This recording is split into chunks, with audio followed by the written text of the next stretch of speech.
Hello, my name is Matt. I'm going to be doing a video here on using a compressor using Adobe Audition CS6, and just to show you exactly what a compressor does, what the different functions of the compressor are.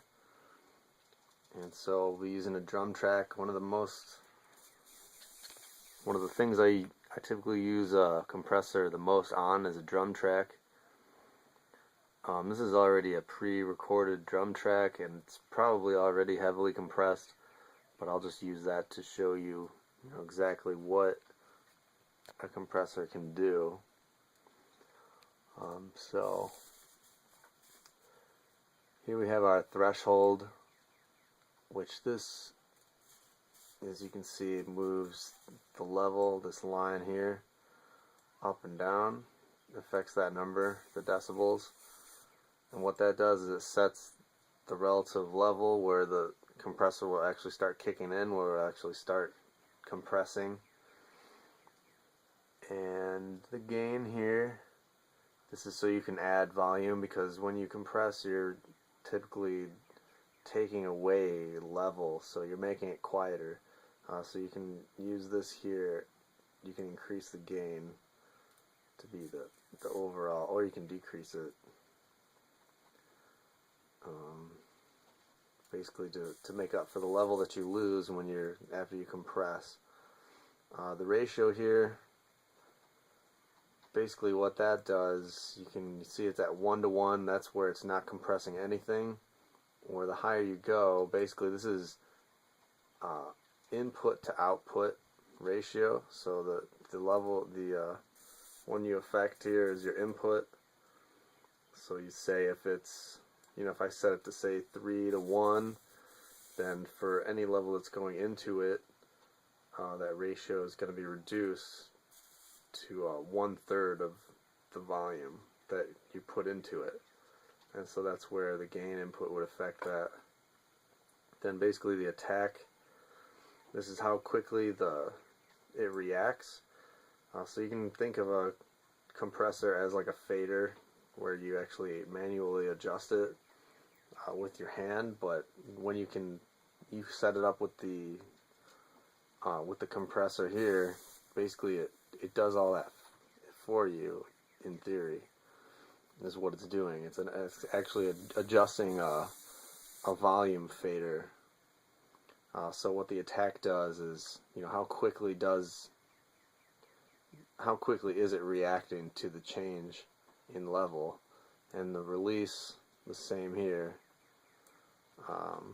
The attack is basically where the sound comes in and where the transients hit, and then the release is where, how quickly does it go back to being unactivated, to, you're compressing it, so how quickly does it uncompress, or, release the effect, basically.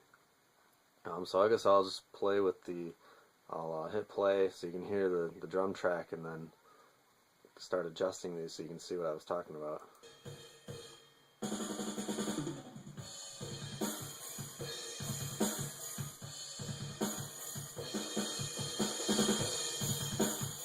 So I'll set this up to 10:1, so it's going to be really high compression. Right now you're not hearing anything because I haven't actually activated the level. I'll leave the attack at 0, the release at 0, so it's going to be pretty fast. So you'll be instantaneous. You'll be able to hear it. And then I'll just lower this to about. You can kind of see where the levels are jumping. You just kind of set this to that. See where you just set it below, and you can see all that red coming down. This is how much it's lowering volume. So I'll take it off again. You can kind of hear it return to normal, and then you just set it just below where it's at, or you can even go lower.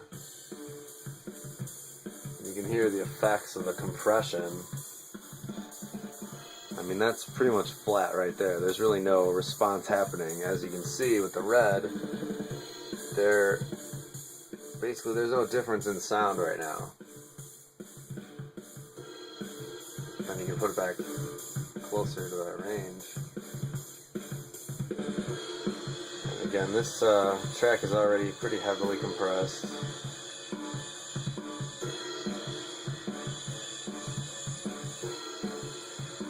There really is like a sweet spot where you can put it,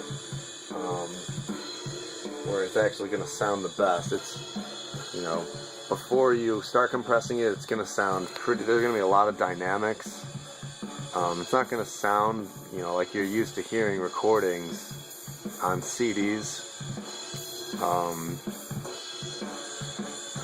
So then as you start to compress it, it's going to start sounding better and better. But then it's going to get to a certain point where it starts sounding terrible, you know, like when you get down in this range. So there really is a sweet spot. It's usually just somewhere in the range of where, you know, it actually starts, basically where you can see it jumping. You look for its relative level, like where is it most of the time, and then where does it jump to? Put it somewhere in between there.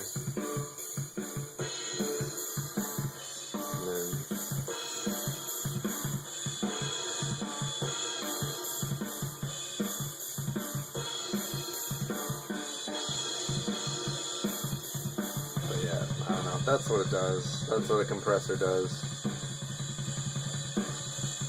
So anyway, hopefully that's good.